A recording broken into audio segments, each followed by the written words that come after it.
Timecop is Jean-Claude Van Damme's mind-bending science fiction masterpiece that changed everything we thought we knew about spin-kicking, time-traveling, mullet-sporting law enforcement. Police.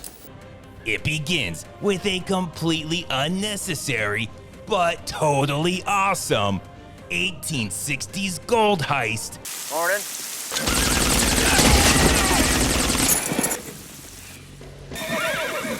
Before putting on a lab coat and sciencing the fuck out of us. Why don't you just cut out the shit? You're here to ask the committee for money, so just come on out and ask for it. First, go fuck yourself.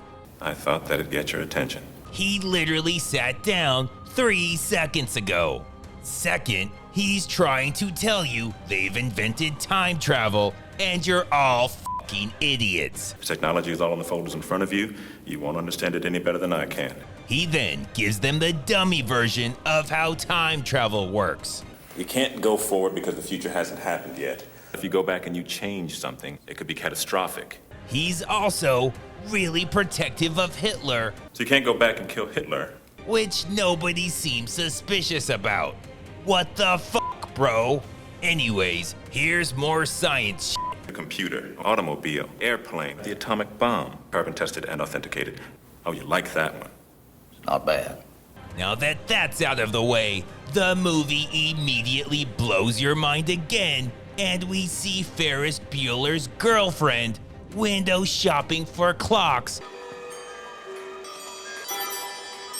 when a random stranger with no noticeable accent starts flirting with her. There's never enough time to satisfy a woman. I hope you're sitting down for this because that stranger is actually jcvd. Holy shit, I had no idea. Anyways, she's only human, so she ditches Ferris and now she's with Van Damme. Talk about an upgrade. Later that night, her house explodes with her in it. But I guarantee you it was so worth it. So we go back to 1929, where Van Damme's partner Ex-partner. is doing the Biff Tannen scam, The information in here is worth millions. but with stocks. Van Damme can't believe he's trying to pull this boring shit in his movie, so he shows up and makes the scene badass. Not only does he beat the living hell out of everyone, but he breaks his own record as the first human to do the splits awesomely in a fight. I know the Bloodsport one was way better, but remember, it was the 20s and this was all new to them. Then his partner Ex-partner. actually believes that a semi-automatic hairdryer stands a chance in hell against him.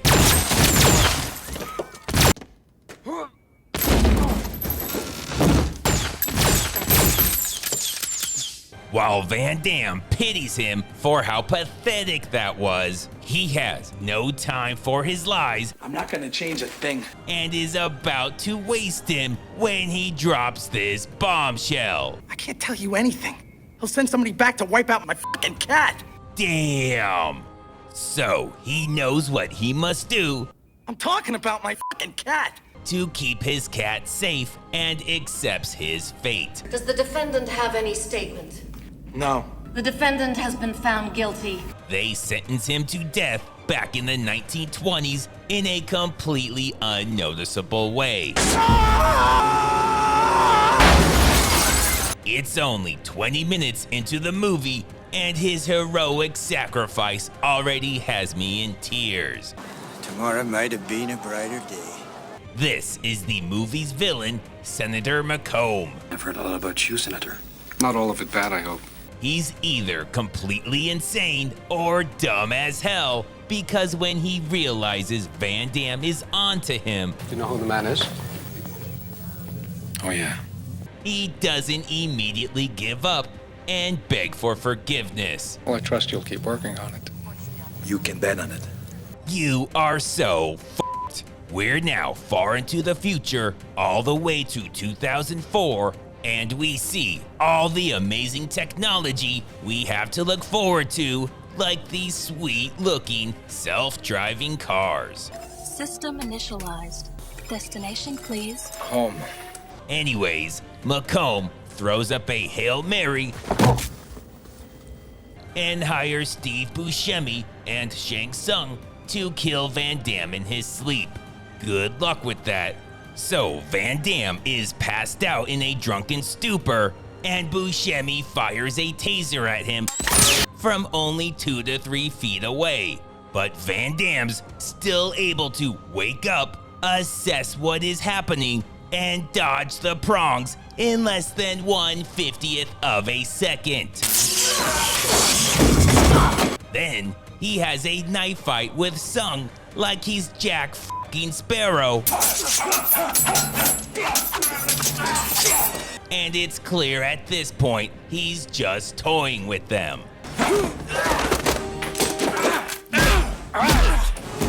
Then he tops it off with the most badass move that mankind has ever known. The kitchen is covered in water, and Steve Buscemi is about to light him up with 50,000 volts, motherfucker. Which pisses off the scientist in Van Damme, who knows amps are what fucking matters. So he does a push-up that's so powerful it causes him to fly up into the air before doing the motherfucking splits on the motherfucking counter. Holy fucking shit. That was so incredible that Buscemi spontaneously explodes. While that would be the craziest shit for anyone else, for Van Damme, It was Tuesday. and he isn't even late to work. Somehow, they think Van Damme turning in his crooked partner is suspicious. She's not going to follow me around. Internal Affairs isn't convinced you can be trusted anymore. Listen here, fuckface. If Van Damme goes rogue, you're all as good as dead anyways. I really don't think the psychiatrist from Mr. Robot is going to make much of a difference. You're not funny. I'm never funny. So, whatever, they detect a ripple back in 1994, and we get to see the time travel machine in action.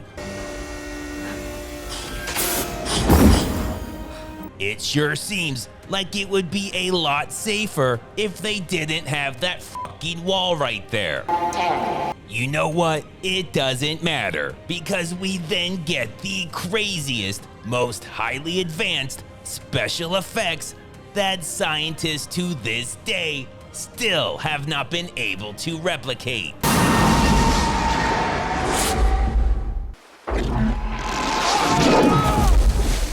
So they go to check out the ripple, and it ends up being that dickhead Macomb again. Right when Van Damme's finally got his man, That's how the Vollmers would do it. this dumb bitch does the dumbest thing you will ever see and betrays Van Damme. It turns out she was working for Macomb the entire time. He's running for president. I'm voting early. You are all so f***ed. Van Damme puts on an incredible display of spin kicks and then flips the script, and this time it's him who's using the comically oversized wrench to beat people's asses. It all culminates, fuck you. It all culminates in an epic rematch against Steve Buscemi, where Van Damme shows that someone trying to murder you multiple times is no reason to forget your manners. Have a nice day. And then kills him so awesomely that Terminator 2 completely ripped it off 3 years prior. He wasn't even frozen there. That's just how hard Van Damme kicks. He then proudly shows his belief in rights for women. And Macomb forgets he's supposed to be the villain and shoots her for having the gall to betray Van Damme. So Macomb and Van Damme both head back to 2004. Van Damme tries to tell his boss, who's suddenly Rodney f***ing Dangerfield. The guy's a killer. Doesn't surprise me. Killed my agency. He's buying the presidency. So what's new? It's been done before. But Van Damme is in absolutely no mood for this. Macomb's plan worked, and he's almost president. He's way out ahead in all the polls. He's probably out buying running shoes for his transition team. So Van Damme goes back to 1994. He then finds out that the traitorous bitch is still alive and tries to get her to testify against Macomb. It would be my pleasure. Well, too f***ing bad. You should have thought about that before you sold out JCVD, you backstabbing bitch. So he finishes her off and decides he's going to end this the JCVD way. He somehow learns that the people that blew up his wife were Macomb's men sent from the future. So he finds her, and now she has 2 Van Damme husbands. Some women just have all the luck. He keeps her away from the house and somewhere safe, right? Fuck no. If those dumb sons of bitches actually have the nerve to attack a house with 2 Van Dammes, then they deserve the utter annihilation that comes with it. Against all logic and sanity, they do attack, and to absolutely nobody's surprise, they are all slaughtered in humiliating fashion. He kicks one out of a window like fucking Batman, shoots one in the dick with a shotgun. That's gonna hurt. And even Ferris Bueller's girlfriend gets in on it and shoots the fuck out of one.